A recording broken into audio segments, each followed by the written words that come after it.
We should thank our lucky stars for as well. We got Darkchild. Hold the phone. We got the man in the house. It's been a while.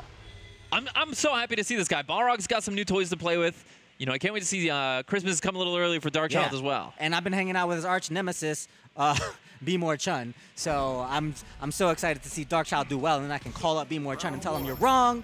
Darkchild is out here with Akuma. He said, screw Balrog, the character's whack. We're in Season 4. I'm doing the damn thing with a real character. I gotta say, I don't mean to talk dirt on Darkchild, but I've been watching him try this character since like Season 2.5, I want to say. I don't like it. And it's not there. It's still not there. So I feel like his heart is still with Balrog. But he plays this character because he doesn't think Balrog can do it. I gotta say, I'm inclined to agree with you. I feel like Balrog is his character, but he has a style, and I feel like he hasn't quite realized it yet with Akuma. So if he keeps working on it, maybe we'll see it, and then maybe Akuma will become his own. But right now, he's playing very, very patient. Goes for the demon flip out of the neutral to get a knockdown. Not a lot off of that meter. Akuma would love to get more out of that meter if we're being a little bit critical, but I think he's it's damn good, man. You know? You think so? That is actually the one move that I wish they nerfed of his. Okay. EX demon flip. All right, well, why not? Then, as they would say in the UK, you know, skank for a little quick damage. Yeah. Hard to deal with. +6 on the earliest palm if you block it. So there you go. I mean, 120 damage is, I think, a fair reward for spending one bar. Throw it out. 120 or 140, I don't know exactly. Ooh, look at that little mini shimmy. He didn't try to take the throw either. Mini shimmy, we got micro shimmy, we got nano shimmy, the ever rarely seen pico shimmy. Are you appropriating German scientists now? Is that what's going on? There's a giga shimmy. All right. Get wrecked. Nice throw. Ooh. Have we seen any of those though, really? Us Any of those types of shimmies? I just like that micro. What's Giga Shimmy? Actually, I have seen Giga Shimmies. I've seen people walk back for like 50 frames. That's the blatant, just the big old walk back. Ooh.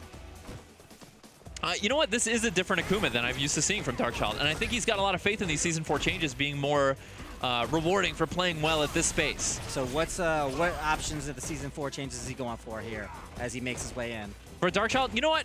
Akuma, I think the only real change is big duff, man. I'm telling you. That was so hard to see. It really looked like it was going to be a cross-up. Get wrecked. Goes for the invincibility to get him off of him. Turn this thing back around. But that dive kick. For the low price of 1 bar, you completely subvert the ground game. That's a bargain. And look at all the meters he's got left. He could go for a Raging Demon soon. Ooh, and that's the other thing that people were hoping they would change with this character. Fireball and activate. Oops. Boy, won't need it. Hey. Maybe we'll see it in Season 4.5, because we know that's coming. Yes, and I think, yeah, it should. You know, why not? It's good to give it a good look halfway through. Right. A few months in. You know, that's one way to look at it. I'm sure there's a lot of changes we hope to see and a lot of changes we weren't expecting to see in Season 4.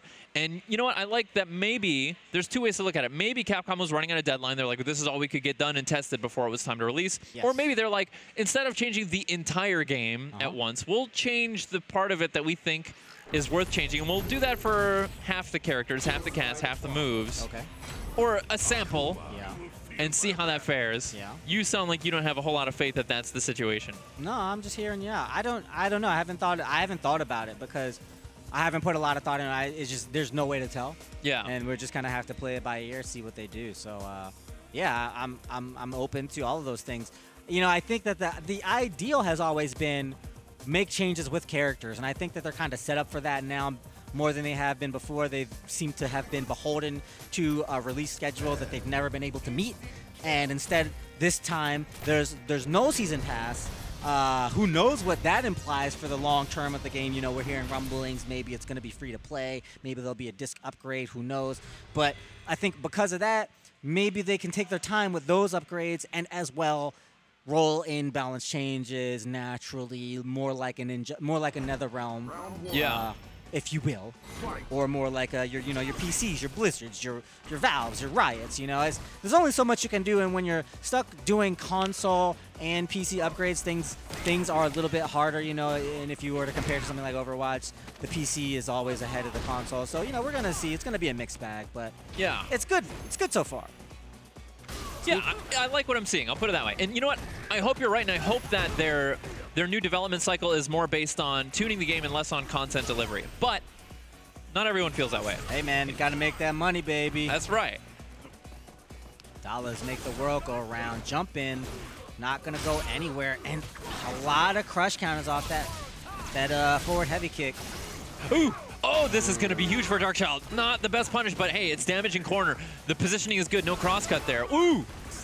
The big duffs. Just what happens when it's not your main, when it's the character that you're training, you don't have that optimal damage at the ready. Oh my lord, really went for it there. Wow. He reached deep into the well there. Yeah, you know. That's, oh man, I don't know. I mean, he was sitting on no life. He had to make a decision, right?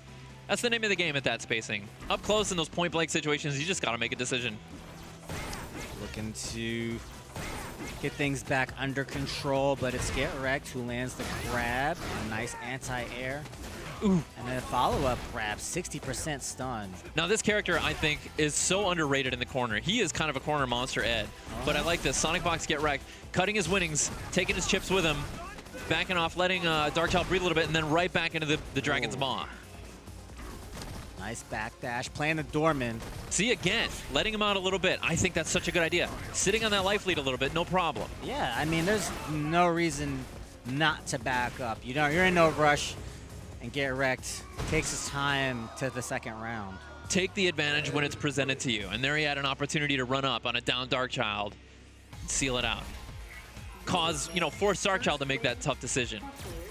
I like that. In his head a little bit. Darkchild made that hard decision the previous round, and this time he's like, you know what, I'm going to chill out. Sonic Box, geTwreCked, read that. Read those intentions. I love fighting games. Man, I feel you, man. I could talk about this stuff 24/7. Gotta believe that feeling some of the comfort from tightening some of the edges on that edge, giving geTwreCked a little bit more comfort and control in that screen. Oh, and he gets a little bit of switch. flashy stuff. Put himself in the corner. But this is one character that can kind of get out of the corner pretty easily.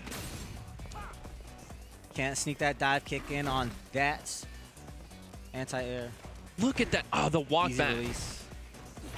You know what? I think the move that got the biggest buff in Season 4 is walking back. Go on. No, I mean, this is a game where moving forward is so lucrative and, you know, it's so in your favor when you have the advantage. Oh, this is going to hurt. Plenty of time for him to see this. Oh, not huge damage off of that. Did he already have the V trigger available? Darkchild might be kicking himself, sitting on a sliver. Shimmy doesn't go anywhere, but the jab for the counter shimmy unpunished. Wow. Here we go. Yeah, Good opportunity. I wouldn't mind to see that throw range buffed all around Season 5, but let's not get ahead of ourselves. You want throws to be even more powerful? Yes, man. I do. I really do. There's a lot of pushback on the normals in this game. You know, there's not a... You know, you could give them further knockdown. Right. And make them have bigger range. How about that? Sacrifice. You know, that was always my answer to people who say that the strike throw shimmy game is too strong in this game. It's like, well, it's only one range in a very small portion of the screen that you really have to worry about it. Yeah, exactly. You know, you block 2 hits, and then you really don't have to be afraid of the throw anymore. Right. All goes into taking the throw, gentlemen and ladies, but mostly gentlemen. Nice anti-air. Yeah, that was gorgeous. Counter hit and still takes the shimmy hit. geTwreCked. Season 4, Eduardo.